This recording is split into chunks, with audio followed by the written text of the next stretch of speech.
Hi, everyone. Welcome to our weekly painting webinar. Today is March 12th, right? Yes, 2021. We are super excited. We can't believe a week went by so fast, and we have a new painting collection. We're grateful that you're joining us. If you're joining us from the future, thanks also. We hope you have a good time and you make a beautiful piece of art. And hi, Jen, how are you? Hi, friend. I'm awesome. I'm so excited of the whimsy of these today. Oh, yeah, no, and I'm excited. I was like arranging. I went to the grocery store this morning. I had sweet potatoes, but I was like, no, I just have to find potatoes. So I just had to go and stop by and get some potatoes. But anyhow, so yeah, I'm gonna get started and then I'm gonna change the view of the camera. It's gonna be a little bit different. We're recording this session, obviously, and we had a couple of cancellations this morning. Unfortunately, there was a couple of incidents that happened, and two of our beloved painters won't be able to join us at the last minute. But we're excited that you are joining us, and just wanted to say that this is going to be we're turning, or we're going into double digits. It's our 10th webinar of the year, our 10th webinar.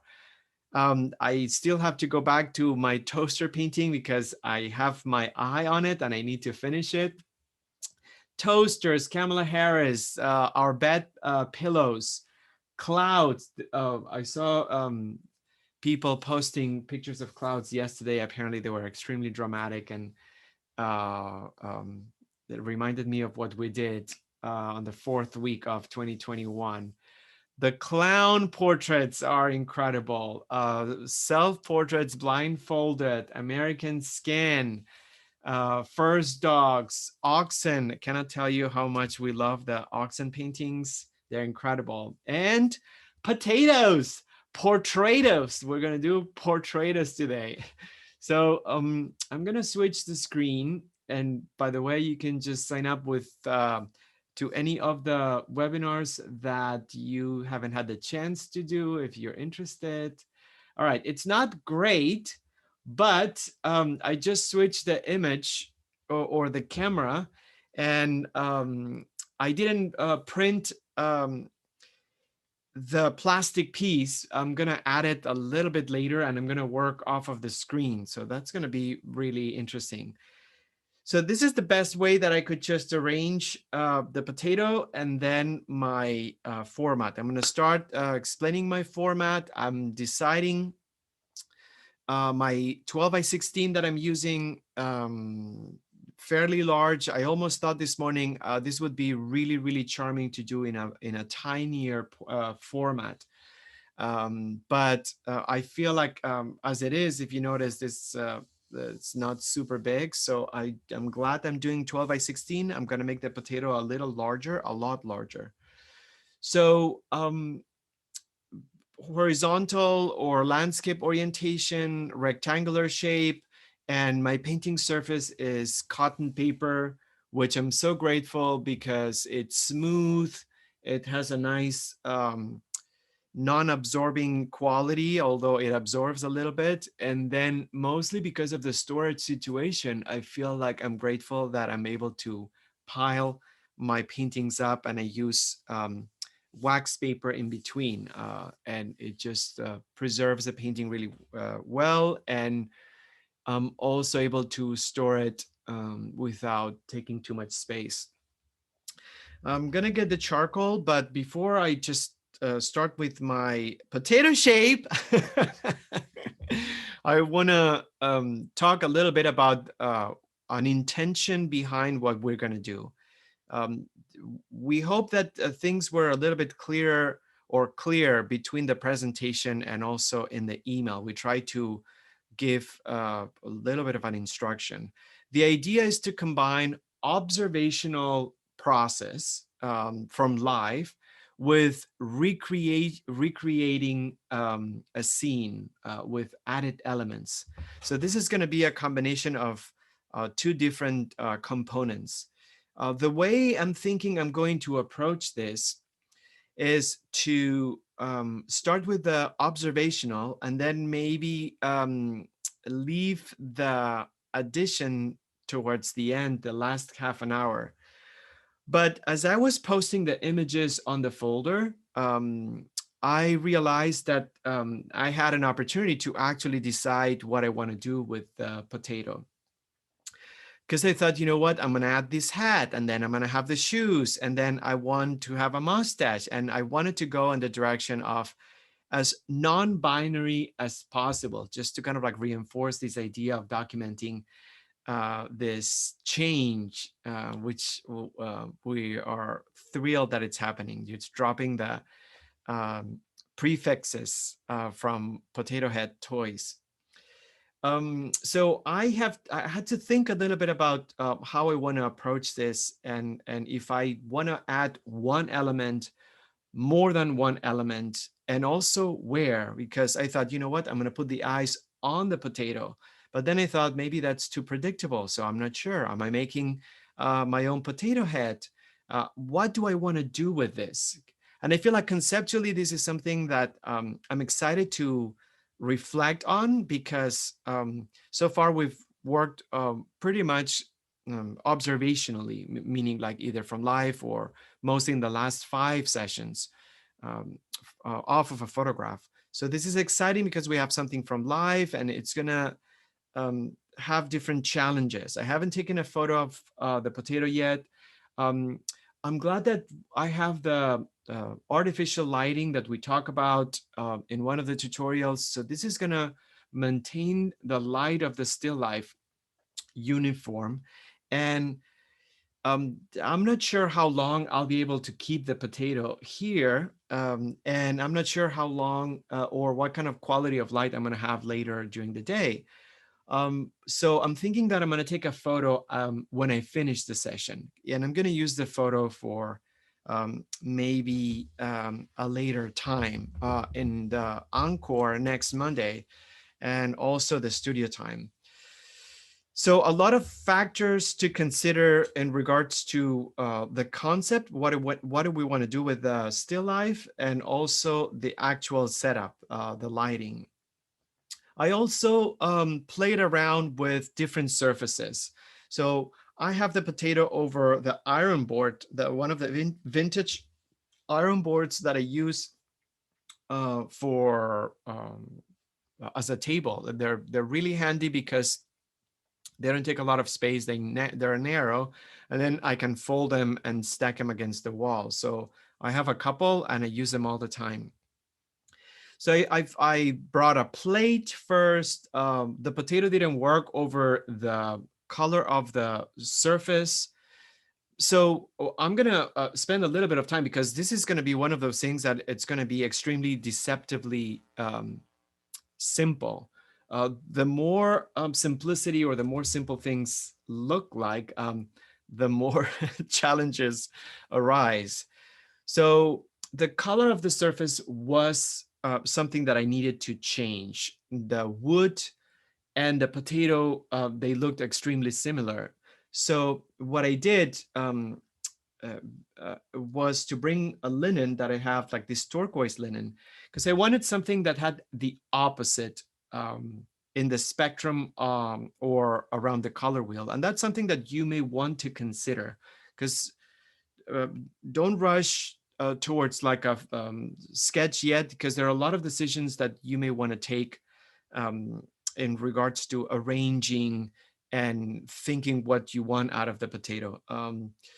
So because I had the experience of other still lifes, in particular the experience of the sunflower, in which the background became a challenge and an issue, and um, everything changed when I continued the surface um, towards the background as well. I decided to use the linen and fuse or combine flat and upright. In other words, the potato now sits in linen that has the opposite temperature color as the potato, and also unifies the surface and the background. And when I kind of like saw that, I realized, you know what, this doesn't need a plate or another accessory. So yeah, those were a couple of decisions that I made, and I invite you to take the time, whatever minutes you need, to go over the color of the surface. If you want to add any other elements, remember the focal points. Let's talk about compositional principles. The two most important are, in our opinion, the fact that it's recommended not to exceed three main focal points, and perhaps on a still life, since we are able to arrange things at will. Just watch for the tendency to add more characters to the still life, more elements, more focal points, because I felt like it's something that I almost felt I wanted to do. Oh, well, maybe I should bring a flower. Maybe I should do this or I should do that. What kind of plate I'm going to do? Maybe. So it's very easy that we get carried away because arranging a still life, it's arranging a room, but at a much smaller scale. And sometimes, you know, when we get engaged, we start adding a lot of elements. Keep it simple. Think of the focal points. Think of the fact of how many plastic toys or plastic parts you want to incorporate and where. I'm not sure exactly how this is gonna go because I want to go over all the plastic toys. Maybe I just put one smacked in the middle of the potato and make it um, like stronger in the sense of like keeping the focal point clear and unique. And one of the plastic toys was lips. Another one was nose. I love the one with the um, weightlifter kind of like arm. I don't know, the flexed arm. So I think I'm just going to have to think about it because it would be nice to put like the flex arm, for example, sticking out of the potato on the side. But if I take that into account, then I have to study the composition because the potato needs to be a little bit towards the left because I want to make sure that things feel balanced on my format. So I'm loving already this kind of like thought process, and don't worry about the timing because this is going to be a potato shape and then we're going to get started essentially. So I don't know. I'm just going to go over, actually, I'm just going to go over the folder one more time. Let me just refresh that. Perhaps I'm going to share this with you just because I feel like this is going to be an important conversation to be had among you guys. Oh yeah, the sunglasses or the glasses. Okay, these are all from eBay collectors that sell this, and I love the eyes. I don't know. I think I'm gonna keep it simple, and perhaps what I'll do is I'll pick one of the eyes and a hat. Yeah, maybe the crown. Yeah, I'll just keep it simple. So I'm making the decision to leave the hands out. Maybe I'll just bring a hand, but on the foreground. That could be something, but I'm not going to do anything sticking out of the potato.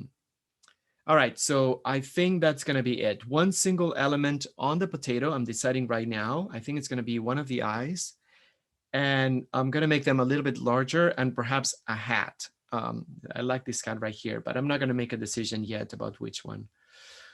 Okay, so now that I made the decision about what do I want based on focal points, I'm going to keep only two elements plus the potato, and I think that's going to be three. So I'm happy about that.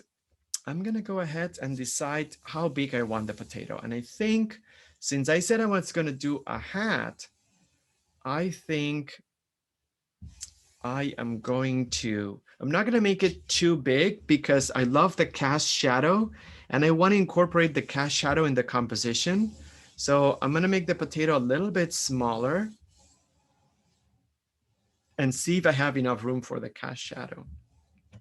Okay, so maybe I'll just do a little bit higher than half. Let me just test it first. And I put the potato, it's the potato is getting, it's balanced on its side.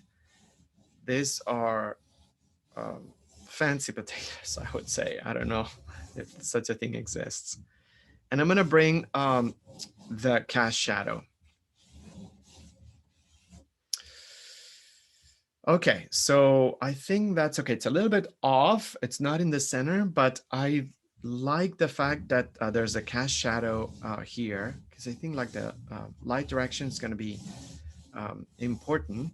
So a little bit more light on this side, a little bit darker. Since it's a simple composition, I want to make sure that I spend more time on surfaces, especially on surfaces on the focal points.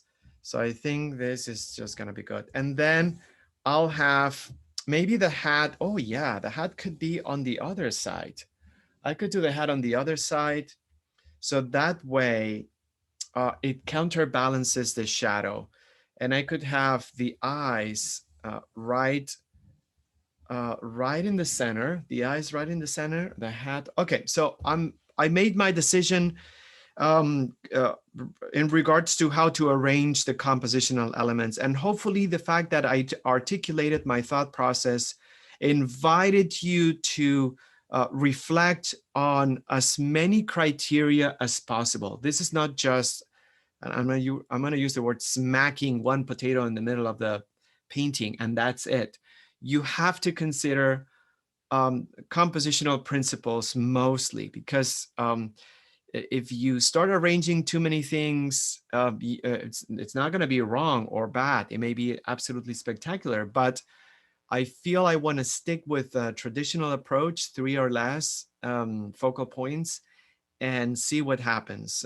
I can always make a second version of this painting and then add more elements, but I feel like for the purposes of finding less or avoiding risks compositionally, this is what I'm gonna do. Okay, so I'm happy about this, and I'm just gonna, thank goodness potatoes are the most forgiving silhouettes.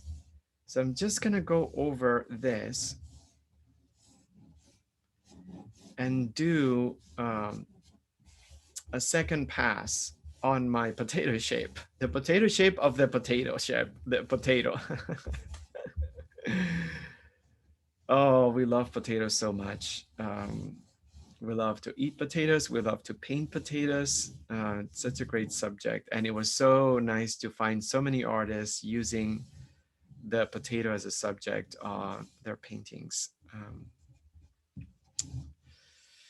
In fact, I'm going to share an article with you, Jen, about, there was an article about contemporary artists that are focused on vegetables, not just potatoes. And there's a German, I think she's German, and she exclusively works with potatoes. She's a conceptual artist and also an installation artist. And she was invited to do work for one art fair, and then she wanted to plant potatoes around the building and then grow the potatoes during the actual festival. I think the festival lasted, I guess, months, obviously, and Yeah. then do a performance and eat the potatoes in the end. But apparently it didn't happen. Aw. But I will find it. Was it something that they just the festival didn't approve, or I that? don't know exactly. I didn't fully read the entire, but if I find the actual article, I will send it to you. She, European, all European artists. Hmm. There were three artists featured in the article, and I think I still have it. Let me just do a little quick search, because then you can just kind of like help us go over it. Let me see, one sec. Um, So I'm gonna uh, as I'm looking for this. Let me see. Oh, I think so. No, never mind. I can look for it. So Um, yeah. No, it was really good. I opened so many. Oh, I found it. I found it, and I'm gonna just put it in the chat right now. And you can just, if you can take a quick read and then just let us know, because I didn't go deep into this rabbit hole, sure. but it sounded absolutely fascinating. That's the article for everyone. But yeah, if you can just take a peek, Jen. And Yeah. I thank you so much. I'm gonna start. This was pretty fairly nice, I have to say. So I'm not gonna do the border of the iron board. If you notice the fabric cascades, maybe I will contemplate that later. But for now, I need to move from the linear element to the um, uh, shading. Oh my gosh. Darker to lighter, everything applies the same way. I'm using the side of the charcoal. And then I think the potato is a little bit darker. So actually, I'm just gonna shade the entire potato. And then I'll put more pressure on the areas that I feel the light's not quite getting there. And I need to squint my eyes. And you know what? We could do this off of a photograph from the get-go, but um, it's so good to actually put our observational skills to practice with live observation. We cannot tell you how much more valuable every decision we make it is when we decide to do things from live. So there's something about it that it's really um, rich compared to using a static photograph. And at least for the beginning of the or this what we think it's going to be the first session, we just really want to take advantage of the fact that we have the potato right here. And I'm just going to do this is going to be a good exercise in cast shadows for me also. um there, I forgot, I have the book right there. I think there are the seven elements of shadows, highlights and shadows. I forgot. I'm gonna just bring it back. Or maybe you can tell us also, Jen, in one of the notes. I think it was the seven elements. Oh, I'm so happy right now. Yeah, so this is good. And you know what I'm gonna do actually? Um, the potato, it's a little bit darker here. And then I'm just going to re tweak a little bit the shape, the cast shadow. So it goes a little bit vertical. That's okay, right? It's a little bit vertical. Yeah, it's okay. It's okay. It's okay if it's vertical. Let's not panic so early in the process. Okay, and then I see. All right, this I think that's okay. Again, the idea here is to look at the shape and the skin of the potato, at least the vegetable that I'm using, yes, a potato, the root vegetable, it's not even or smooth. There's some blotchiness. So sometimes the texture on the object may distract us and make us think like there's no quality of light on the object, when in fact we have to go beyond the texture on the surface and try to identify the articulation, yeah, the deconstruction of the light over the surface that makes it look like voluminous form. So that's what I'm doing. I'm just trying to get my eyes to acclimate to the differences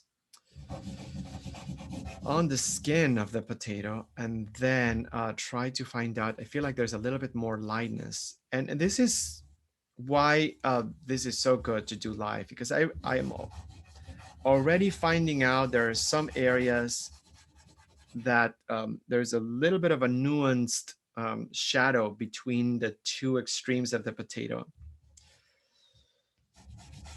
And there's one area right here that I feel like almost like an indentation, like a bit of the bone structure quality when we do a portrait.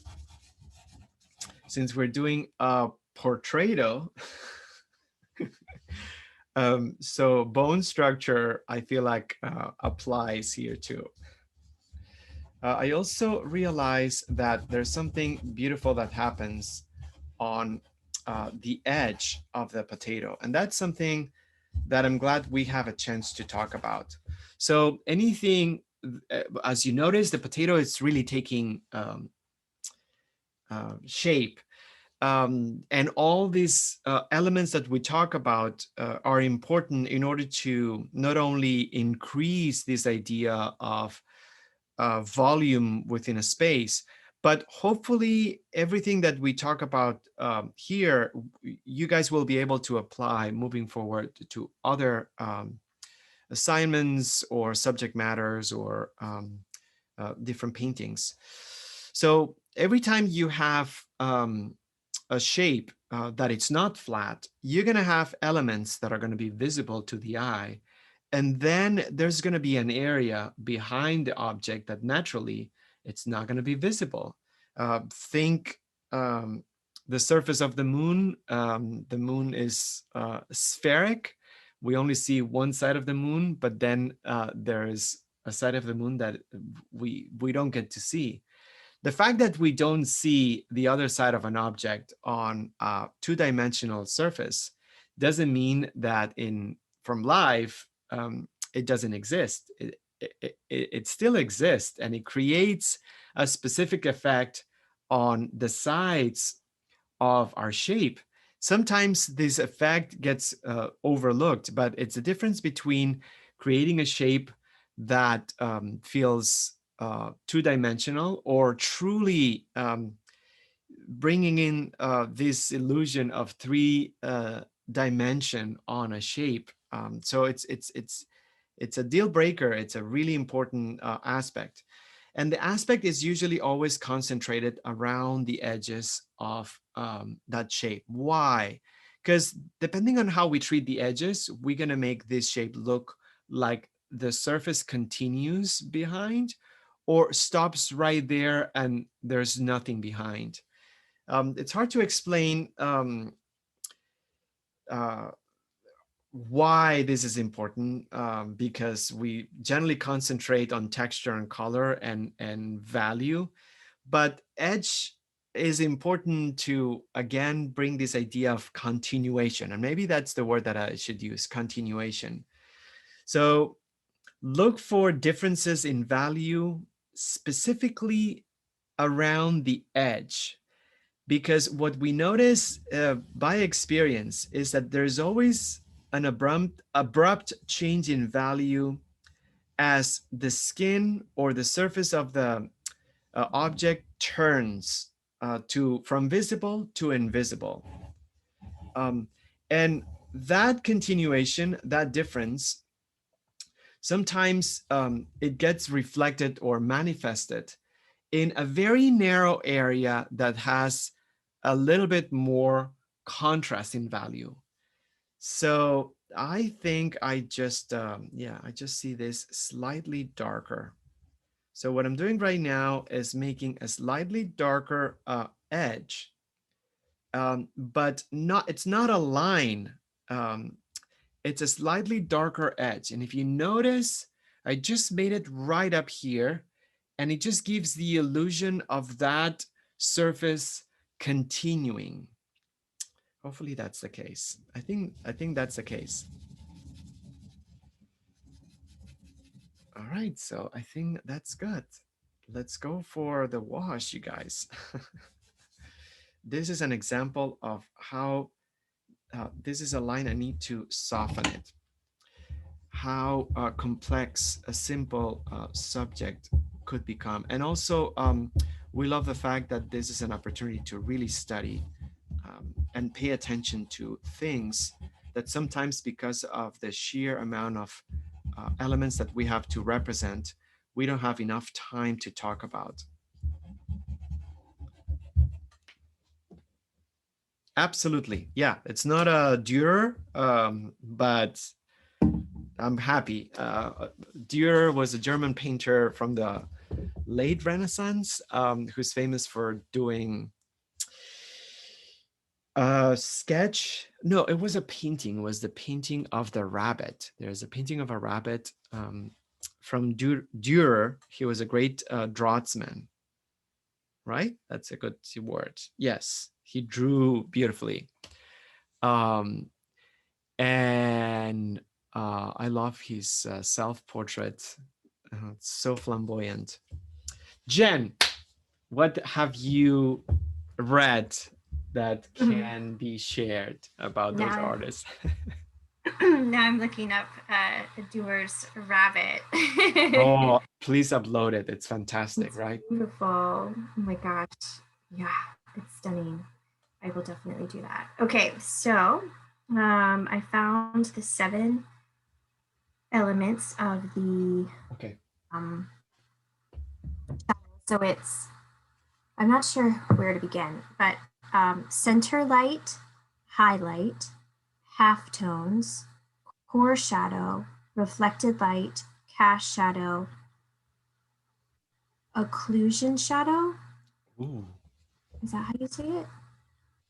that's Feels like this isn't what you were referring to. yeah, I think it's I mean, that's even more. I don't have the. It's more than it's more than I usually have, but um yeah. It's like a sphere, and then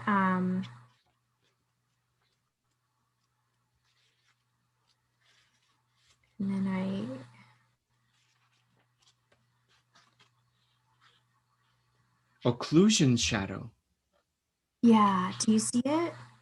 Uh, You have the same thing. no. Do you have like I think we didn't we upload one of one sort of like I think we uploaded a list in one of the folders. Oh look, I'm sure we did. Okay, I'll look for that, and then so also okay. So then talking about the woman with the potatoes. So the artist Jacqueline de Jong pitched to plant potatoes around the Dutch pavilion when she was nominated for the 2017 Venice Biennale. Is that how you pronounce it, Julio? Which one? The Venice Biennale. Biennale. I think it's Biennale. Venice Biennale. Okay. Yeah. Venice Biennale.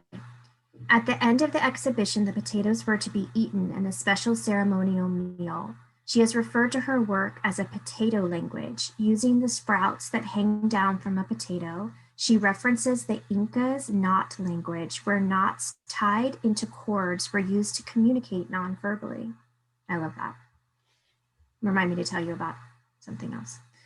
Sadly, De Jong did not win the Venice Commission, but her unrealized project forms part of a series of works that she has made over the past 15 years, using potatoes, which she grows in her vegetable garden in central France.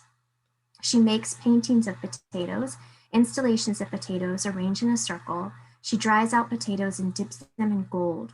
Her interest has many layers and permutations, not unlike the vegetable itself. Potatoes grow underground, you can't see what is happening, and then they come out and change. Their continued deformation fascinates me. I found that you can do so many things with them. They're so much more than food. She only uses her own potatoes in her work. I have to have my own potatoes because of their color. The color of the potatoes counts a lot, she says. Oh my gosh. You must, I mean, knowing your love of potatoes, this is I love her. session for you, this woman. Yeah. On that note, I remembered I wanted to say something, and maybe I don't know if you can find any information, but Sure. regarding that, I was reading about the Archimboldo, the Mm-hmm. Renaissance self-portrait, or the painter who did the Four Seasons, Mm-hmm. and the fact that people had fascination for new foods.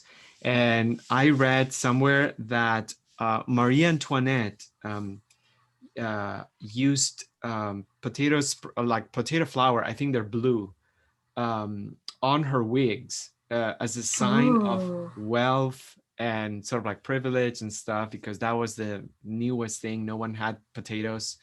So she used the potato flour to decorate her wig. Oh wow. So Oh look. yeah, um, and I found it's not exactly the same, and I feel like possibly that applies to different shapes, because on the book that I have, there's a highlight, there's a half light, there's a reflected light, there's a cast shadow. So 1, 2, 3, 4, and I just have 4. Um, I'm gonna Is it wait. a sphere? It's in a sphere, yeah. Okay. I'm gonna wait it Um. if you can find that little sketch or little diagram with the 7 elements of the light and shade, because those were super clear, I feel. Okay. Yeah, I will. I Okay, got it. so and then we can just continue with other artists if you want, from that article. But yeah, I'm just gonna move to staining, and I did something different this time with my palette. I know that we sent the palette out, and we had the 2 blacks, the Van Dyke Brown and the Payne's Gray. But since we had such a great experience with a chromatic black this past Tuesday, I decided to substitute the 2 regular blacks that we use, the warm black and the cold black, and bring in the chromatic black and see what happens. I'm not sure how that's going to play out, because there's not much dark on or black on the image, but I wanted to just give it a try. And then I'll just bring um, the big brush, and I'm just gonna go ahead and start. I'm gonna start staining, darker to lighter. What should I do? I'm gonna do the potato. Whoops. So usually I use the with photographs, I use the cellophane to kind of like test the color. But painting from live, the good thing, there's a good thing, and there's also a challenge. It's the fact that when we decide our colors, it's very hard to actually compare or test them. um, it's a good thing, because then we just have to rely on our own experience with color. And that's the reason why you could identify pretty much a painting done from live and a painting done off of a photograph, because something painted from live, the color palette seems a little bit more original or genuine, or has something more personal. Imagine still lives. I know that I talked about being very conflicted about this Van Gogh show, but I'm going to use him as an example. Imagine everything he did was from live, all the still lives, all the landscapes, everything was from live. Any of the impressionists for that matter. But you'll notice from Cezanne to Gauguin to Van Gogh, and maybe, Jen, if you can find us Berthe Morisot still life, because I feel like the 3 dames of the Impressionism, they always get left behind.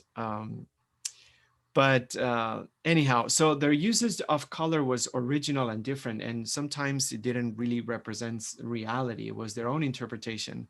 So when we paint from live, we are relying more on our experience with color than actually on testing the color accuracy. It's a good thing, because then we know that the painting is from live. It's a challenge, because if we have a very limited experience with color, then everything will look almost, I'm going to say the word caricaturesque. primary colors and everything super saturated, and it's just going to reveal the how desensitized we are when we deal with color. So just know that it's good because it shows our true experience with color, and each of us has a different, completely different experience with color. But at the same time, it may reveal how limited our knowledge of color really is. And we end up using blue and brown, and then everything looks flat. Um, Obviously, beauty is in the eye of the beholder. We have countless examples of self-taught artists who never had any experience with color, and we love their work. From Rousseau, for example, he um, uses color differently than anyone else, to I don't know, anyone who is a self-taught artist. So have that in mind, because the second half of that explanation is the fact that some uh, purist, or some really conservative or traditionalist, traditional painters, or painters that are traditionalists, they use different mechanisms in order to really test the color on the still life. I've seen many things. I've seen people build devices where you can look and put a color sample and then you can match. Um, and the easiest way to compare is to make a color and then with your brush approach the still life and see how it compares with the actual still life. And that's something that I do just because I like to find out um, uh, where I am in regards to the color of my still life. Okay, so just what I said. I'm gonna bring some raw umber and ecru, and here goes my entire study of charcoal. And I have some red, I don't know where from, but that's okay. Big bold brush strokes, don't worry about losing definition or anything like that. I could still bring some highs and lows. For example, what I'm gonna do with my potato is with the rag. Oh, that's not too bad. Actually, I love this hybrid between potato and sweet potato yam, or yam, garnet yam. I could bring the rag and just bring some of the highlights. Um, yeah, I think that's good. So done with that. And then here I'm going to quote unquote cheat, because we have in our collection of blues that we have been collecting for years, we have a very spectacular, amazing radiant color, which means it's from the gambling line of pastel tones. It's not radiant blue, it's radiant turquoise. And it's a great color to have because sometimes when you paint pools or you have something turquoise, turquoise is a really challenging color to create. So having this radiant turquoise color, which obviously it has more than two pigments, unlike the radiant blue. And that's the reason why we call that one periwinkle, because clearly the radiant blue is periwinkle. But the radiant turquoise may have some green in it. So what I'll do is just get a bunch of it and a bunch of turpentine and just block out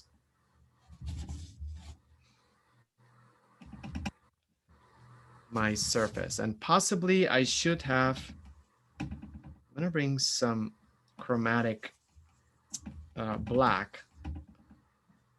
Oh yeah, actually this chromatic black works for the darker shadow. It's still a little, it's a little bit too purpley, but that's okay.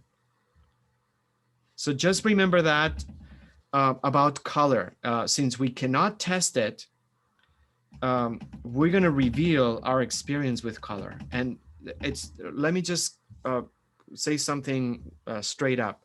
It's not a pretty reveal, because it's amazing how limited our experience with color truly is. It's one of the most humbling experiences when you start painting, to realize that we're surrounded by color, and yet when we observe it, we're not we don't have the practice of differentiating different hues, different temperatures. Our color vocabulary is very limited. And why is so? It's not our fault. It's not because we have a defect. It's mostly because my theory is that um, color is used as a language to capture our attention, either by anything visual, anything printed, screens. So it is a tool to capture our attention, and nothing will capture our attention more than bright, saturated colors. So we are constantly being exposed to very bright, saturated, high pigmented colors, whether it's on billboards or on magazines, but now with digital media, obviously. So over years, because this takes years to wire our brains, we lose the capacity of distinguish variations of hues, variations of temperature, um, and it's normal. Our color vocabulary or our color capabilities are dormant. It's years in the making. Over a long period of time, we just become desensitized to color. Our eyes are amazing in capturing variations of color that not even the most sophisticated computer can. Um, and yet, our color vocabulary is so limited. So, painting something from life, despite the fact that it may be painful to uh, learn that our color sense, it's not what we thought. We think, we're artists, so we love color, so yeah, we're right up there. But then you make color, or you see color, or you make a color decision, and you're like, oh my gosh. I'm in kindergarten, color kindergarten. um, All right, so I'm done with the wash. Yay! And a little bit before the first hour. And hopefully, everything that we are mentioning in this first hour is helping you address this differently, or adding, or what's the word? Uh, yeah, sparking a conversation about color sensitivity, observation, and obviously composition. I'm done with the wash, and I'm just gonna take 1 minute break, but then I'm already thinking switching the brush strokes, I mean the brushes, and then moving on to everything else. And we are encouraging you to wash the entire thing, because when you leave something blank, it affects your color decisions. So now that I have everything stained and there's no blank space, I can find out that there's a little bit more yellow on the potato. And I'm pretty happy with the turquoise, but I think I'm just going to make a distinction between a turquoise that's going to be here and the turquoise on the other side, just because um, the surface and the direction of the light indicates that this area has a little bit more of a lighter turquoise than this one right here. So I will still be able to play with perspective, even though I don't have anything. I don't have a cut or anything cropped or edge on the table. There's nothing happening, which I wanted to simplify, and I wanted to um, really streamline um, the compositional elements of this painting. And that's why I feel like having a backdrop helps in that sense. But that doesn't mean that I'm compromising um, my composition or overall painting. I can still create the illusion of space and perspective with variations of the color. All right, should I? I feel like I'm not ready, but I'm gonna the next half an hour. I think I want to build the painting a little bit further, and then in the last half an hour, I think I'm gonna sketch with wet with a small brush and paint. I think I'm gonna sketch the eyes and the hat. I think that's what I'm gonna do because I'm always compelled, and the painting is telling me, no, no, no, you need to put the eyes in. But I just I'm refraining myself from doing it because I want to build this a little bit more. Okay, so let me just bring the rest of the brushes right now. So no more of the big brush, and I'll bring the medium guys. The totally messed up one, the tiny one, and another medium. Let me see if I can find a different one. Yeah, this one is very good. Okay, so a couple of mediums, one that it's more open, and I'm gonna use this one first. Okay, so oops, sorry. Here we go. I'm gonna just move to first notes, and it's okay if you have drips. It's totally fine. Okay, so first notes. I'm going to apply the exact same principles. And one of the things that feels really comfortable about painting is that once you have sort of like a strategy or the overall approach to the painting process, you can apply the painting process pretty much to every subject. And naturally, things will be a little bit different with the uh, principles, but I think the overall approach, it's kind of like the same. So um, first notes is when I actually color block certain areas. I don't concentrate too much about color variations. I think I'm just gonna go ahead and redo this potato color. And now I know that I have to bring a little bit, I'm just gonna bring a little bit of the yellow ochre. And I'm just testing, I'm just like testing the color a little bit. I think that's okay. Let me just apply a little bit more yellow ochre. I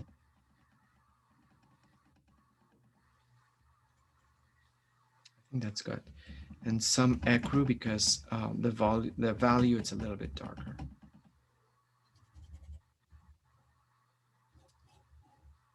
Okay, that's what I'm gonna do. Okay, again, ecru, um, raw umber, and yellow ochre. And what I'll do with these very clear first notes, I'm gonna take the opportunity to work the shape a little bit further. So, I mean, it would be good to actually just do the entire potato with the same flat. Yeah, let's kind of like do that. But at the same time, I just want to start to create some highs and lows, almost like bringing some second note principle here. Second notes is when we stick with the same color, but then we create some highs and lows. Oops, so this is actually much darker. So what I'm gonna do, and by the way, I'm not putting any turpentine or mineral spirits, and barely, maybe a tad of the medium here. I'm creating paint. Here we go, a little lighter.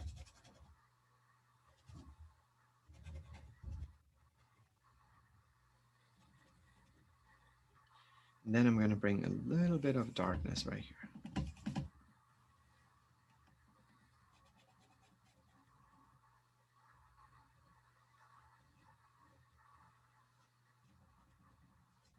Okay, and then underneath.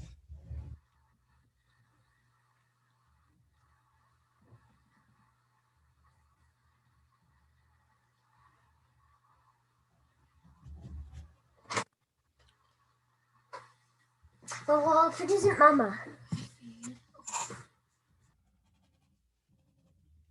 Okay, I'm just gonna bring a little bit more,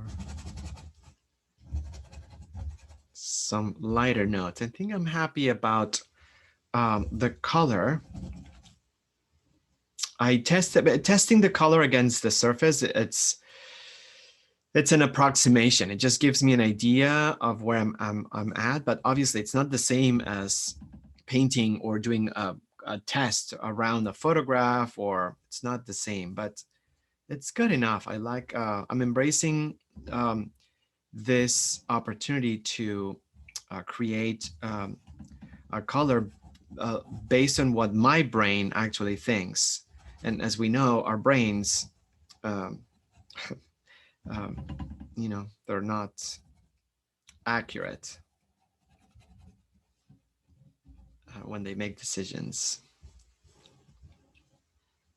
Okay, yay! I'm happy about this. And then at the same time, all right, so I have to tackle now the turquoise. And I think here, again, I'm doing first notes. I'm not doing too much blending. I am, I should say, I am creating slight variations of the value already. But I have an opportunity here to see if that turquoise, I'm going to use a narrower brush because I feel like that area, it's not too big. And I'm just going to, it's still like a medium brush, but it's not super, yeah, let me just see. Because this is a little bit too purple.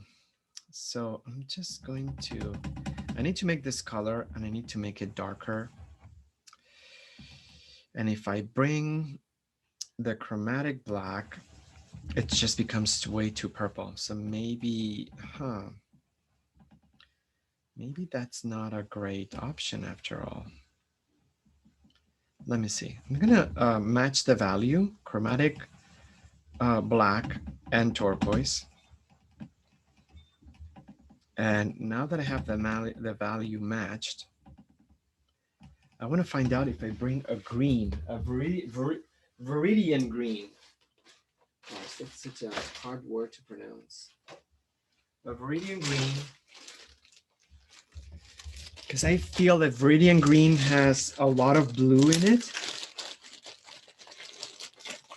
And I wonder if that's going to give me more of this aqua tone. Again, I'm exploring, I'm putting myself in the role of like a color alchemist. I have an opportunity right now to make these mixtures and decisions on my palette. Remember, blend as much as you can on your palette before you blend. I think that's better. Oh, yeah. I think that's working. Before you blend on the painting surface. Yeah, definitely. Okay, so I'm happy about this decision of bringing the green because it's still turquoise. Absolutely. Absolutely. And here we go. Yes. So radiant turquoise, chromatic black, viridian green. And this goes to exemplify again the fact that our color decisions are based in a very simple scheme or experience. And I feel it's important to push ourselves to find variations within that color from out of the tube. The colors, the first thing that I've learned to accept is that the colors out of a tube, they're pretty much unrealistic in the sense that nothing around us feels that extreme of color and pigmentation and brilliance. So I think for me, making already that assumption and making peace with the fact that that's the highest possible pigmentation just helps me understand that it's a departing point.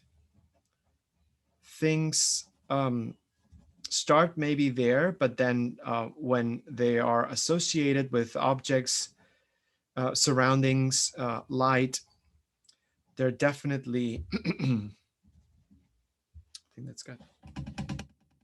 Yeah, I'm okay with that. All right, and now I have to come up with turquoise.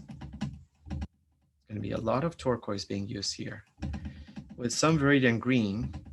Maybe that's going to be it. I think so. Let me just test it. Oh yeah, okay, I'm happy. So first notes apply. I'm not going to put first notes entirely on the whole thing today, but I will put first notes around the potato and the shadow. And I am picking up some of the medium because I do need to bring more fluidity here.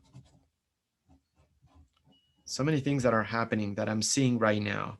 So many changes in light that when I finish this, maybe then we can go to the 7, I think it was 7 elements of light and shadow, because I can see better examples right now.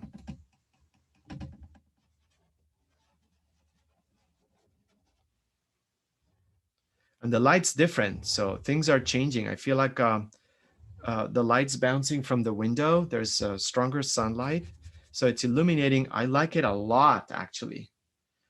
Gosh, I think I should take a photo of this, but it's illuminating the potato from the front. So you see the shadow. Yeah, it's a beautiful light, actually. All right, let's not get distracted.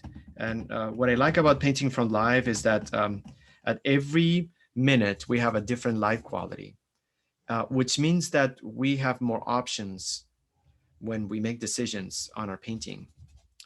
And as I usually say that's not a challenge. It's actually, we're lucky that that happens, because that means that our light menu expands. We can put a certain quality of light at certain moment in one part of the painting. And after 5 minutes, that light changes. And maybe in a different part of the painting, it could have the light of, 12, 15 p.m. And the shadow could contain the light that we saw at 1 p.m. So painting from life means capturing different light qualities. And that's another way of like seeing the difference between a painting done from live and something done from a photograph. Because you know that when it's done off of a photograph, it's the same light quality everywhere. And it creates a certain stillness or staleness. I don't know if that word exists, but yeah. There. So here I am, and I'm just building. I think that's got my first notes. I'm still in first notes. That's okay. And with some viridian, gosh, this word is so hard to pronounce. Viridian, Jesus. Viridian. Maybe I'll bring the old hairy guy and help me just push this forward a little bit more. I love having my turpentine cup completely dirty. It just makes the processing of the color out of the tube a little bit more interesting. So to me, it's an advantage. Over cleaning our tools, especially the liquids, to get pristine color seems like the best idea ever, and it could be, but I just feel like we're not really stepping away from that limited color vocabulary. So I find it helpful to bring particles of other pigments that get mixed up with the color that I'm making. It helps me um, process that very pristine pigment a little bit further. So it feels more realistic or more real or more um, able to be associated with real things. So yeah, that's still first notes. I'm so happy about, look at the dramatic change from just the wash or the staining and this. I think I'm gonna be able to sort of like do the whole 12 by 16. Let's go for it. No rush. I mean, just gonna take the time to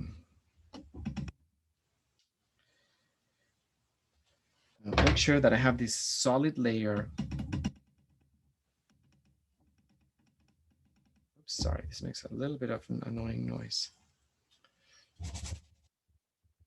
With the Viridian green really breaks the color a little bit.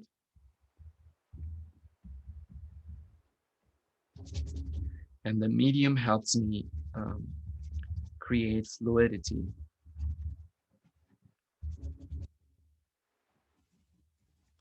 So very foundational step. But I'm also, I'm very happy that with elements or with compositions that are as simple as this one, I have an opportunity to actually explore this, the particulars of each state, because otherwise we just zoom past them and we don't get an opportunity to really explore some of the things that we're mentioning in this session. So I'm really happy, actually. No particular direction. I'm just hatching, and there's a difference between surface and texture. And surface doesn't really involve having a specific brushstroke direction. In fact, we want to make sure the idea or the principle is to avoid having a uniform brushstroke direction. And the reason is that when we just kind of like hatch the painting in different directions and we don't recognize one flow, then it really becomes surface. It doesn't become a brushstroke. So that's the idea behind making the brushstroke a little bit all over the place, to avoid making the strokes recognizable and letting the surface just be surface, an area with color and value. When we bring texture, then we can be a little bit more specific with the brushstroke direction, because texture is going to help us build, or the directional brushstroke is going to help us build the illusion of texture. Texture on tree leaves, sorry. Hair, recent textures that we've done require a more specific direction, length, pressure, repetition, rhythm. But at this point, I'm just doing surface. So I'm just spreading the paint with different directions, so it doesn't feel like the brushstroke stands out over the surface. Another element or principle that we really don't get to talk much about. Okay, I'm almost done with first notes on the entire thing. And I'm gonna go to second notes in a second. But I feel like that Viridian green has helped me break up. Yeah, oh my gosh. Check out this potato. I'm so happy it's building up. All right, so I'm gonna give myself another 15 minutes, before I bring in the two elements that I said, I'm going to do the eyes and I'm going to do a hat. I don't know if I should do a crown or the round hat. I'm not sure. 'Cause I don't know. That's something that I need to study. um, some people make spend time to think about important life decisions.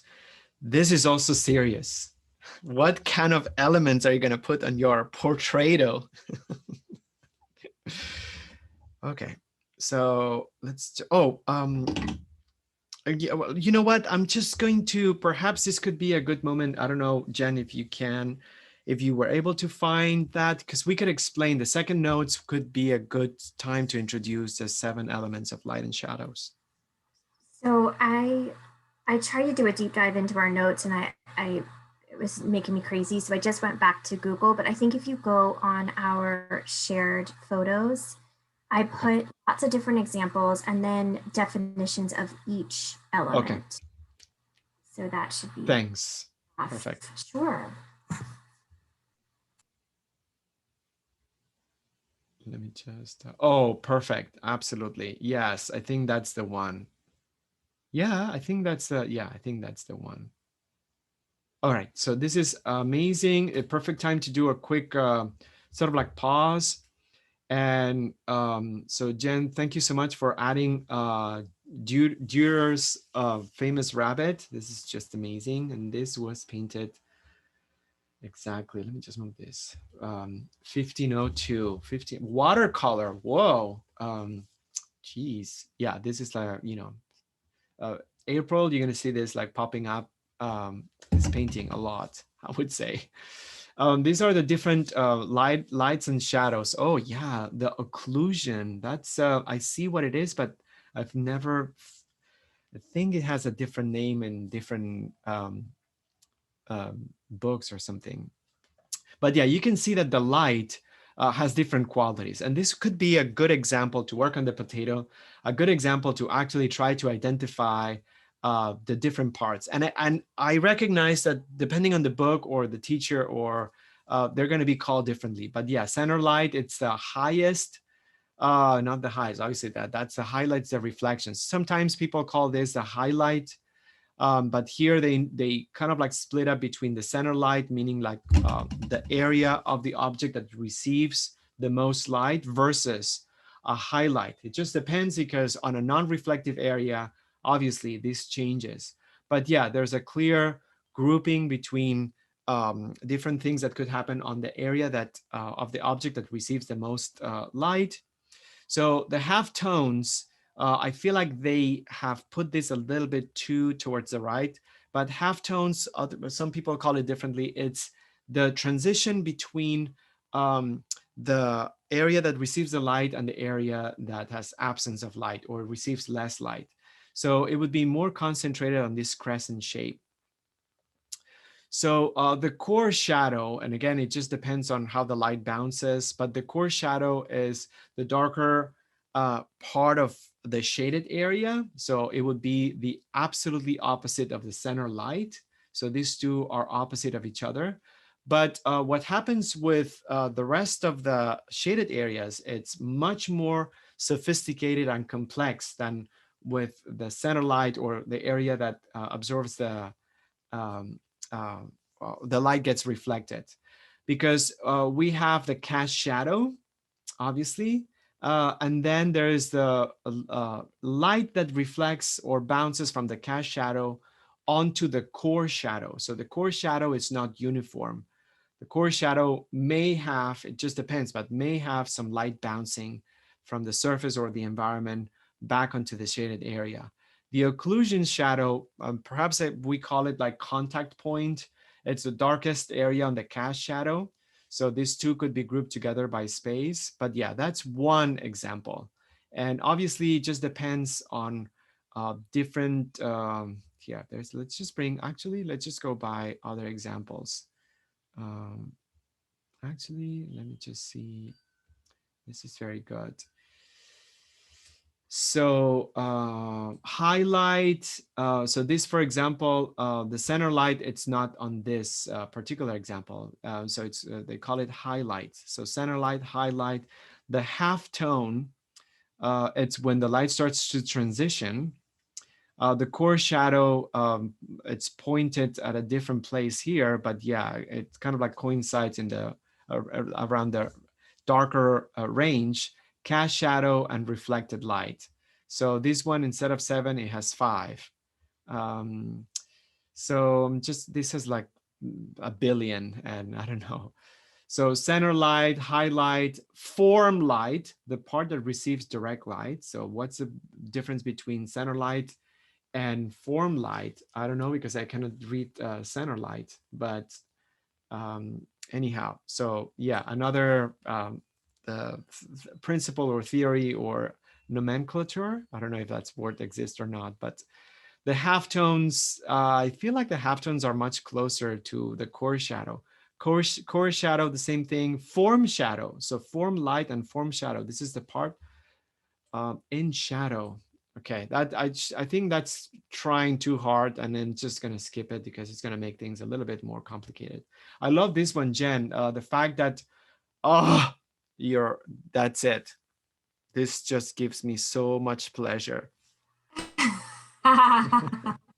Good. Oh my gosh. So you guys, of course, the cast shadow, it's not uniform. The cast shadow is not uniform. And we're going to have an opportunity to work here because I see it even more on the potato. There are different shades or qualities of light on the cast shadow. The umbra, it's the darker part of the cast shadow. Penumbra, it's sort of like in between. And antumbra, it's the lighter part of the cast shadow. And this makes me extremely happy because we use the word penumbra sometimes. I like to use the word penumbra. It's sort of like that space or that time of the sunset when the lights are about to get completely gone, but it's not truly out yet. And it's a quality of a shaded light. But I love the fact that here they brought the 3 scales, umbra, penumbra, antumbra. Wow. So um, thank you, Jen. This is just so amazing. Occlusion shadow, part of the cast shadow. Part of the cast shadow. The occlusion shadow is immediately below the form. Yeah, contact point. Yeah, it is the darkest segment of the cast shadow because it is at least affected. It is least affected by the light source and reflected light. So yeah, occlusion. I like that expression. I think I'm gonna try to use it more. The cast shadow, yeah, it's the shadow on the surface that the object rests on. Cast shadows, to me, are the most important uh, shades, if you ask me, the most important shades. There is a useful trick to find the shape of the cast shadow. Imagine 2 light rays projecting from the light source to the core shadow on the form. Continue these lines unless they hit the surface on which the object rests, and they will show you the boundaries of the cast shadow. Oh, so sort of like 2 lines. Yeah, kind of like 2 lines. Well, this depending on you need to identify the light source, but I see what they're saying. All right, so thank you so much. I think this is super helpful. Maybe we can just do a tutorial on Tuesday about this specifics. Thanks for the Berthe Morisot. Oh, come on, peonies. All right, so this is, I'm glad we're moving a little bit away from the technical. It's the perfect example of knowing for sure that she, Berthe Morisot, was standing in front of the, or maybe sitting down, in front of the peonies, and she painted this from life. I can identify already the very personal use of green. Berthe Morisot used green in a very specific way that no one else did. Her greens are very sagey and they're heavily tinted, I would say. She used a lot of tinting on the greens. And you can see it on the leaves and you can see it on the background. Um, the use of burnt sienna on the wood. So I don't know, of course, we were not there when she painted this, but this seems like a very saturated tone.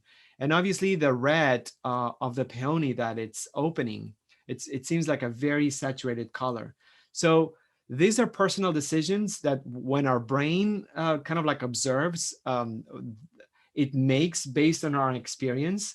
So it's a perfect example of what we described when we are in front of an object or a scene and we paint from life. Our color decisions will be more personal, but we have to be careful because it reveals our experience with color. And obviously, she was one of the most revolutionary and innovative impressionists, and she had a very sophisticated sense of color and experience with color, and it shows in every painting. Her color palette on her paintings is not realistic. I'm going to say this again. Her color palette on her paintings is not realistic. She uses a very specific range of greens, and her pinks and purples specifically are very much saturated. You know, that famous portrait of her painting with purples and yellows, it's a good example of that. But yeah, so great example of very personalized. This reminds me of the painting that she did of a female figure in front of a mirror, and then she's combing her hair or brushing her hair, and everything's dissolving.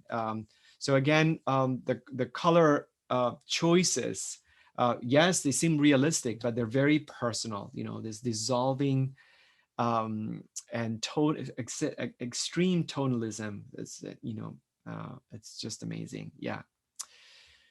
Thank you, Jen. I've never seen this one right here. I think I've perhaps seen this peony, but I've never seen this apple painting. It is freaking amazing. Isn't it And beautiful? it always gets, she always gets passed, and and this is marble, by the way. You can see the texture of the marble on the top of the dresser. I'm guessing it is marble, the texture. It's just she was amazing, and the reflection of the color of the apple, again, the usage of greens. Every time you have the experience of seeing, or whenever we have the chance of being in front of a Berthe Morisot painting, check out her greens.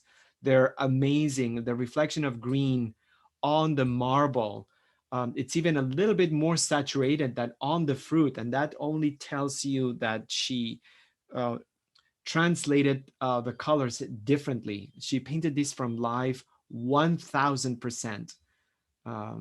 So let's just go back to business. But yeah, this was very helpful and really good. Thank you, Jen, so much. And then there's this boring potato. That wasn't a very good transition, was it? No way. It's awesome. Oh my gosh. But all right, Yeah. so second notes, and I'm just gonna give myself a few minutes, but I'm gonna go darker to lighter in second notes. I'm using a medium brush, and here I have another opportunity to repeat, and I'm making a color sample outside of my first notes. I just wanna make sure that I get a little bit, my eyes now see more color, more things. So I'm just gonna bring some darker notes, and I want to make sure. Let me see if I bring the chromatic black, because I feel like um, the raw umber,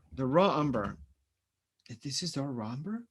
Yeah, it's raw umber, right? It's not Van Dyke Brown, or is it Van Dyke Brown? No, it's raw umber. Okay, yeah. So this is an experiment. So this is a good idea to experiment with the chromatic black. Because I'm going to put the chromatic black right here. The raw umber by itself, it could just be so boring or flat. And we experienced that, you guys. You probably will, hopefully, if you painted the ox, or because of the fur, and even on the landscape, there was a lot of like brown. And sometimes we use the raw umber, and it just becomes a little bit too yeah, too flat. So I'm mixing a little bit of the chromatic black with the raw umber, because I know the chromatic black has red and green mixed together, because I feel like it's giving me, or it's giving the raw umber a little bit more life, and I think it's helping a little bit more life.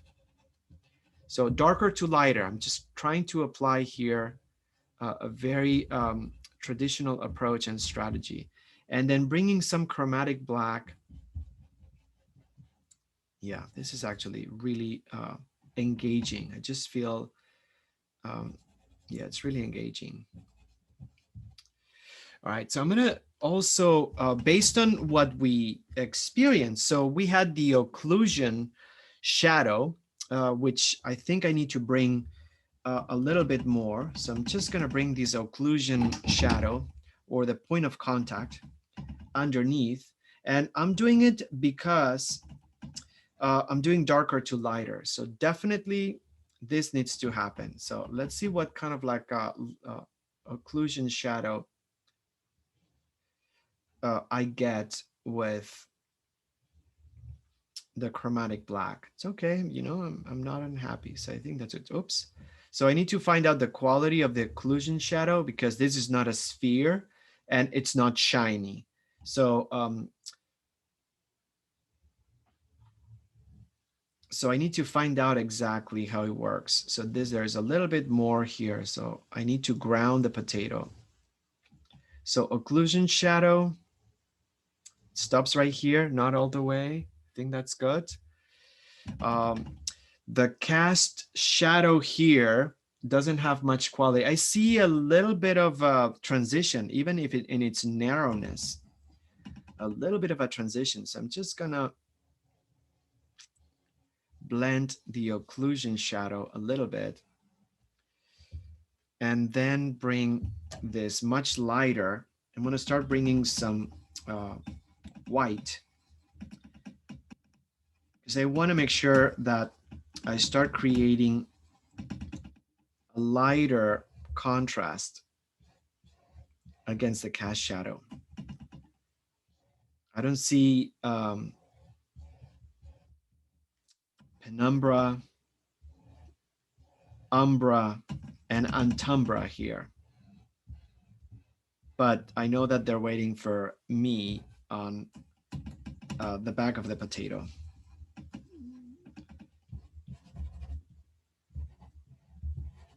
Those names sound like fairies in a Disney movie. Yeah. or Oh. like or like the like bad guy trolls, or I don't know, like trio of misfits or something. Oh, I love it. Yeah.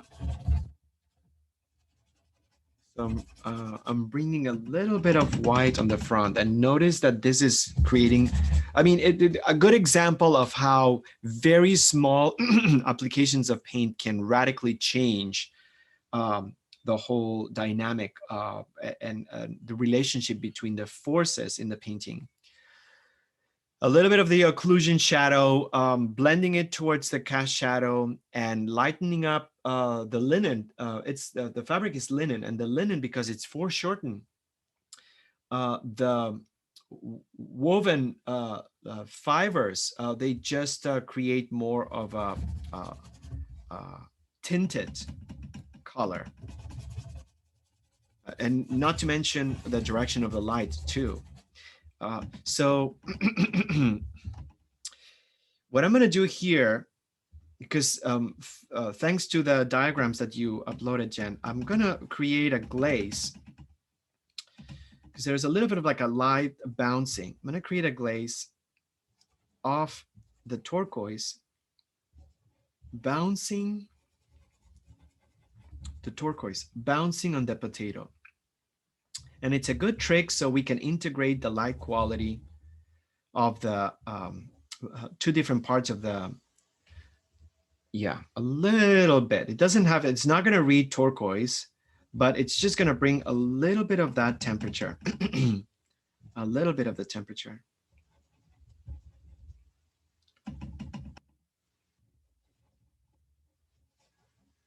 Yeah, for sure. I think that's good.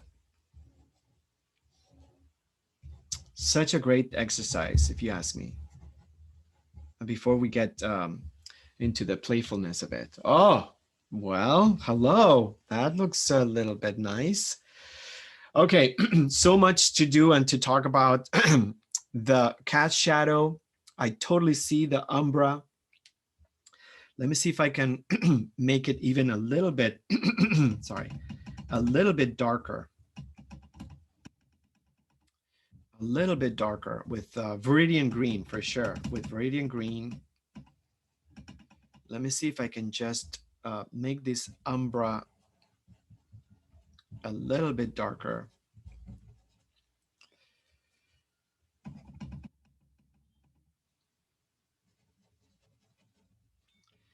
Since I have some white or some lighter pigment, I'm sorry, tint underneath. Since I have a tint, it's giving me a little bit of a pushback to make the umbra.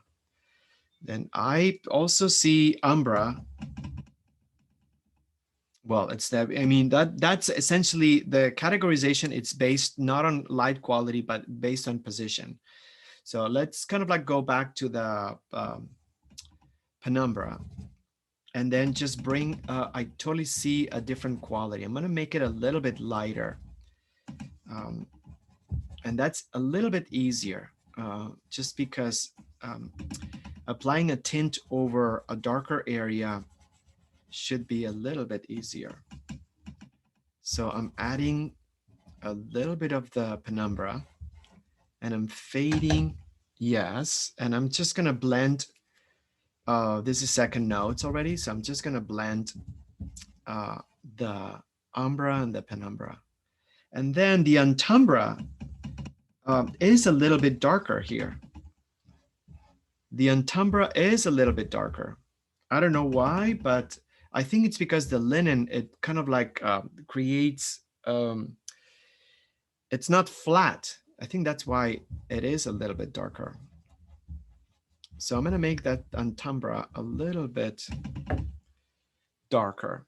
And now with just the, I need more radiant turquoise, and then I'm gonna move to the elements. I just need to put this and then blend the edges because the edge quality between the cast shadow and the object clearly is different.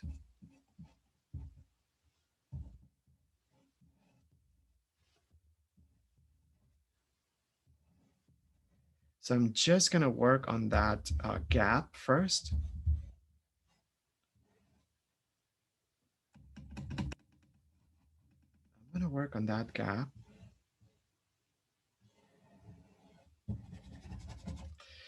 And then, oh yeah.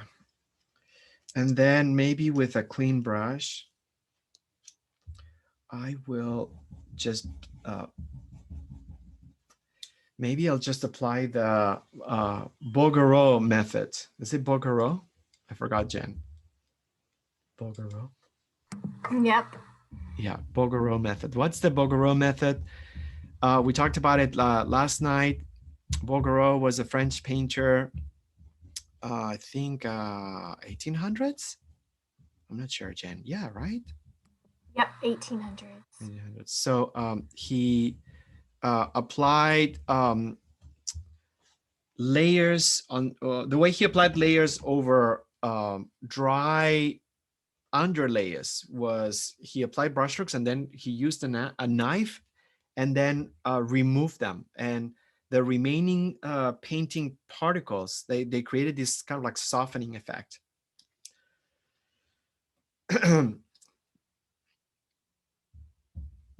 So at first, I watched a video of a painter from Mexico who applied it, made an example or applied it to one of his paintings as an example. And I thought, this is crazy. I mean, just kind of like a paint and then remove it with a knife and then kind of like stir the paint over it. I mean, who wants to do, what a waste of time.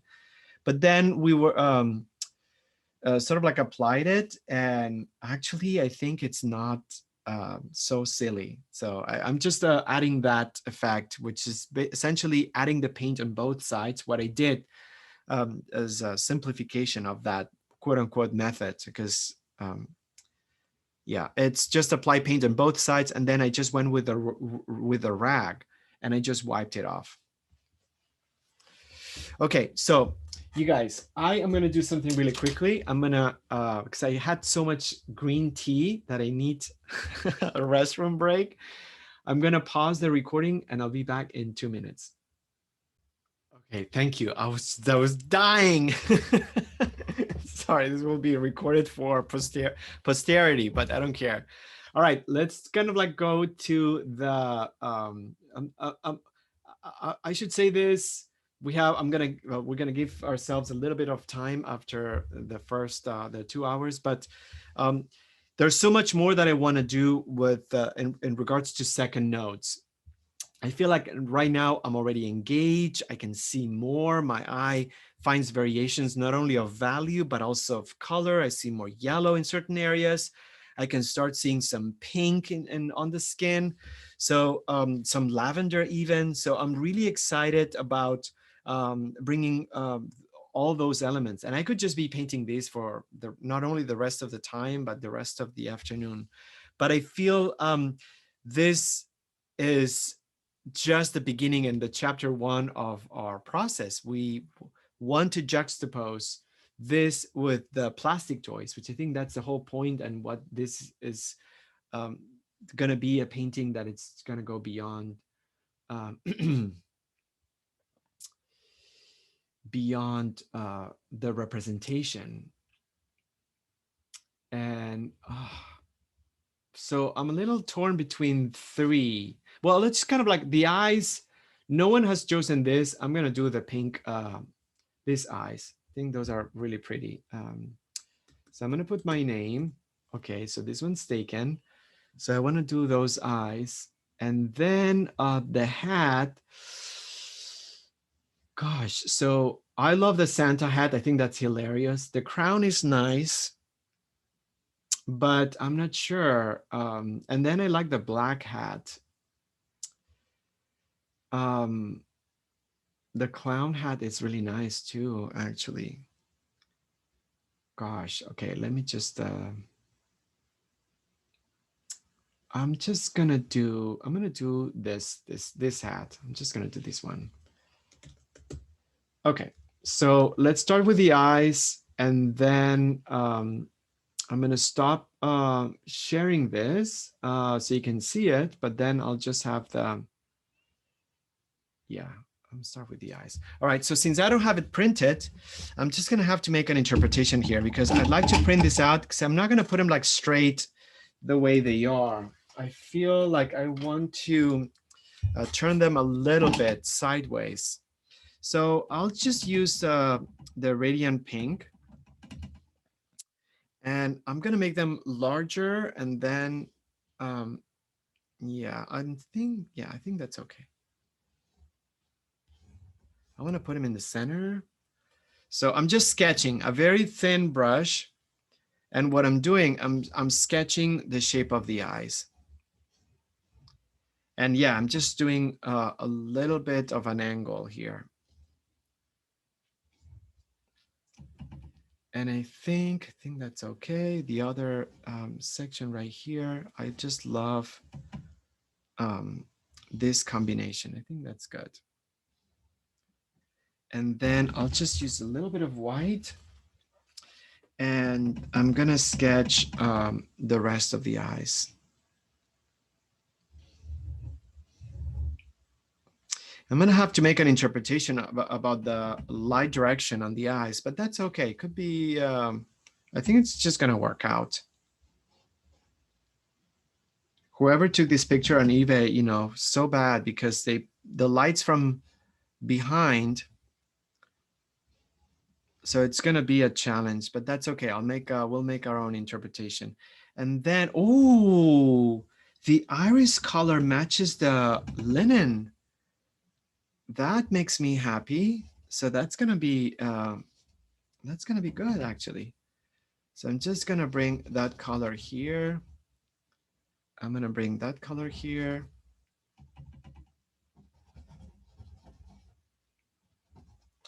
And then with the pink, I'm just gonna block it out right now. I'm not gonna make it super, because I really just wanna bring this over. I think that's good. Um, as a base, like first notes, just kind of like over, and then I'll be able to do highs and lows, variations, and stuff like that. Um, so it looks super simple right now, but I think it's just gonna take, yeah, it's just gonna be fun. It's just gonna take a nice, yeah.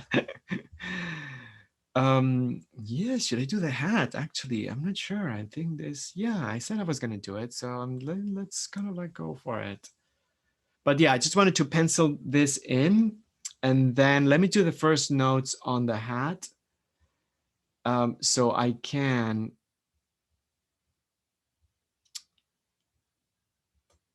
Yeah, this is gonna be a little bit challenging because I want to rotate it. Actually, I'm just gonna open this really quickly on a different program because it needs to be rotated. Um, plastic parts. 1 second.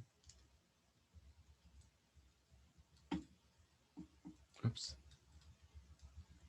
Okay, here we go. All right, so I'm just going to open, rotate, and I think I'm gonna flip the hat. I'm gonna flip the hat horizontally, so it has a different tilt. Yeah. Okay, image, and sorry.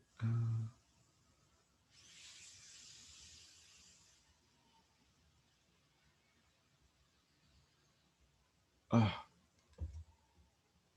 flip. Sorry, I just okay, got it, and then I will rotate this. Oi. Okay, perfect. So if anyone needs to do what Julio's doing, um, is there a way, Julio, for them to save the image? I just put the name on it on the comments. You mean No, no, like no. But to? yeah, if they need to flip their image, like how I would do it is I would go in and I would save the image and then I would edit it through my photos in like my phone or whatever, and I Yeah. would it. Can everyone save their image in that way? Um. If yeah, I mean, if you just push and hold on the folder, it just gives you the option to download. Okay, So yeah, cool. it's downloadable. Yeah, for sure.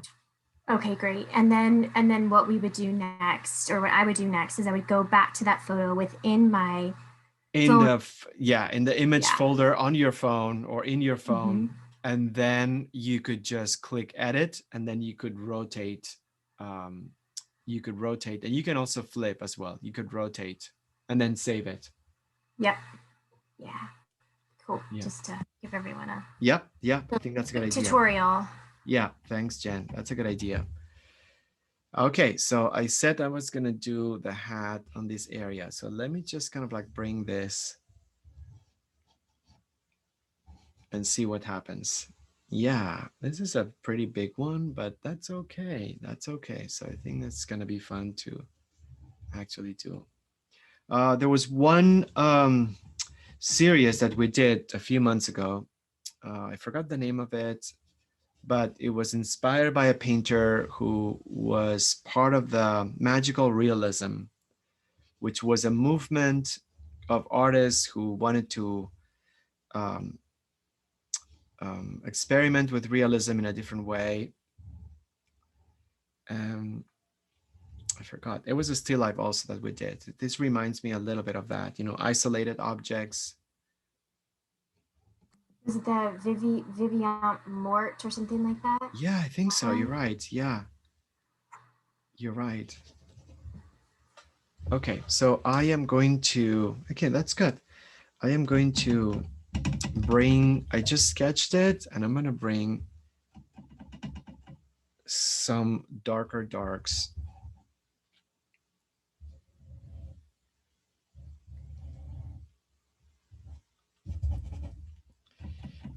as first notes, because the idea here, it's just to block out,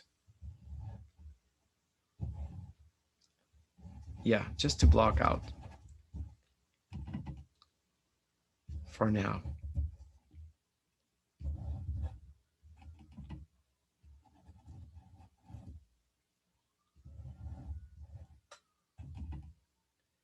Um, all right.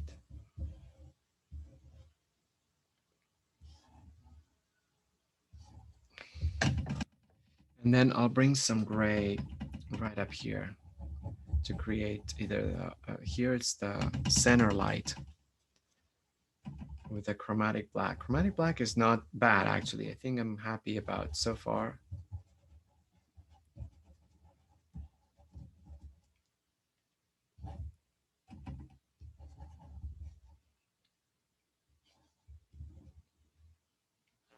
Okay, perfect. And then maybe I should bring the shape of the potato um, kind of, oopsie, that's a lot of darker area right here. It's a lot of darker.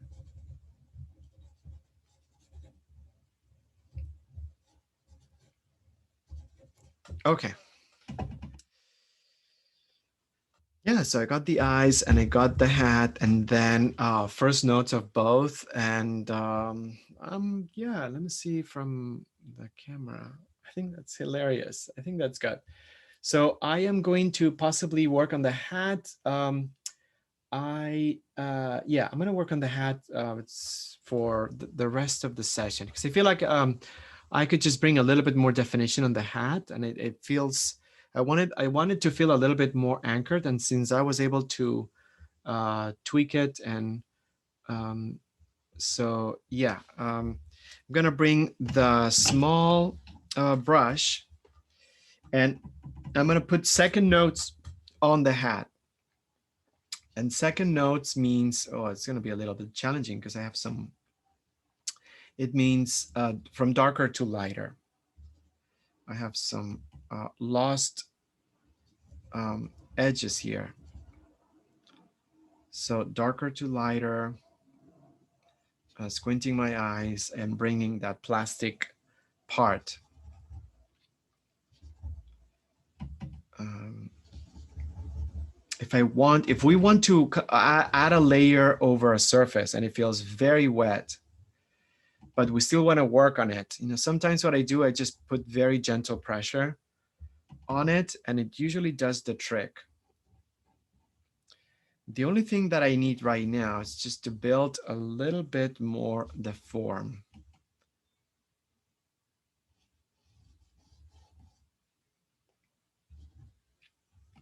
Doesn't have to be super accurate, but I just want to build the form a tad more. And I'll bring some gray and I'll just work on yeah, I think that's good.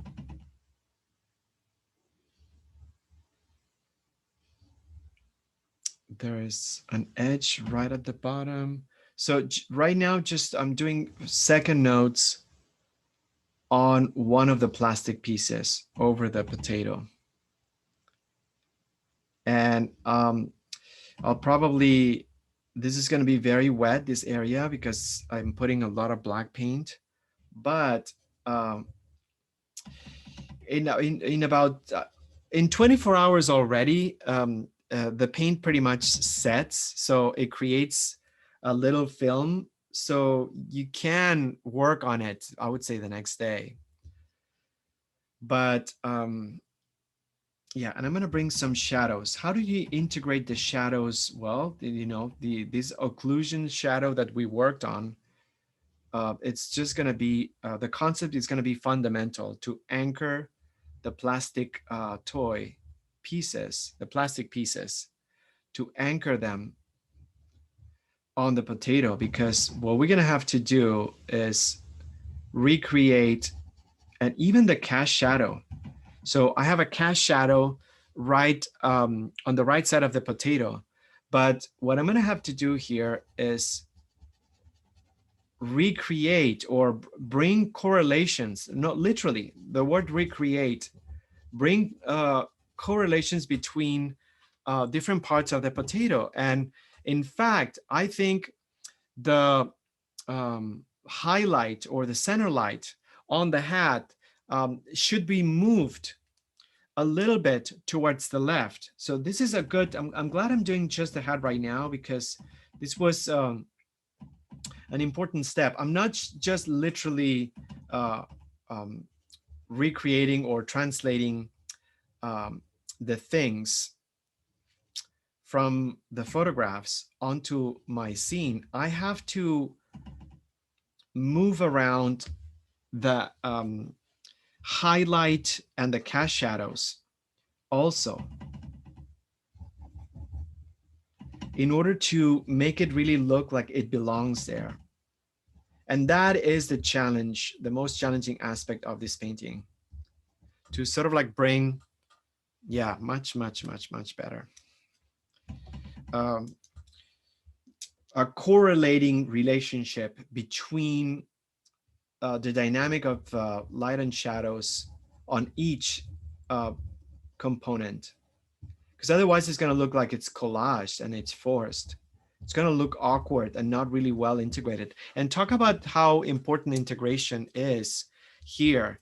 Um, it's going to take a little bit of time to integrate the elements on the potato and the scene, because otherwise it's just going to look like, you know, not really elevated.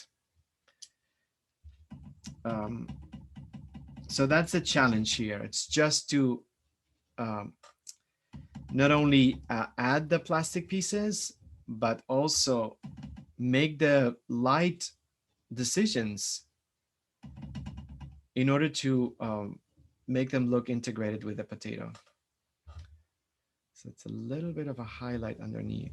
And for that, I need to inform, and I'm so happy I did the potato first and not this, because I can now have a better understanding of the lights and shadows on the potato in order to apply them on the piece. Yeah, yeah, absolutely.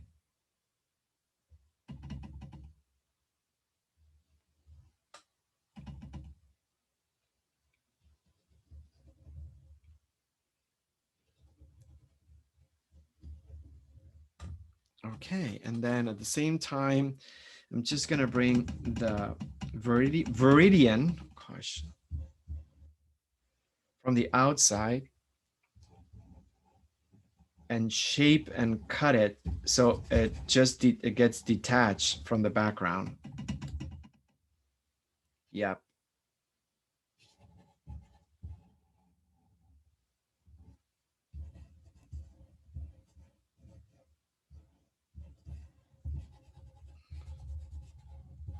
Closing some gaps here and there, like a few minutes.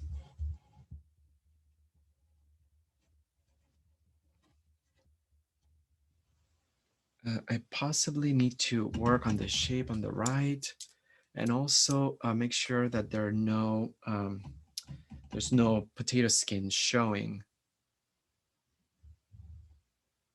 So this needs to be a little bit more exaggerated. Yeah, a little bit more exaggerated. This shape right here. And this one also, this black. So it may require a few more passes. A few more passes for sure.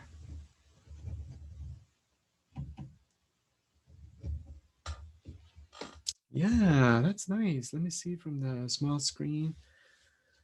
Yeah, that's cute. Yeah, I'm happy about the positioning of the toy. Obviously, the piece of the toy, it needs to be a little bit more polished. And I'm so happy also about the cast shadow over the potato. So that's something that I had to recreate. So I shifted the spotlight or the center light or the highlight a little bit more towards the left. So it just correlates with uh, where the light source is. The cast shadow also integrates the object with the potato because we have this very strong element right here.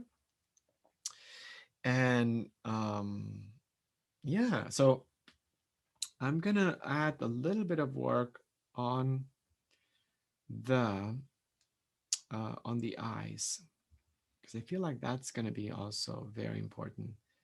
And I'm gonna do the same thing. Let me see. Uh, Hold on 1 second. And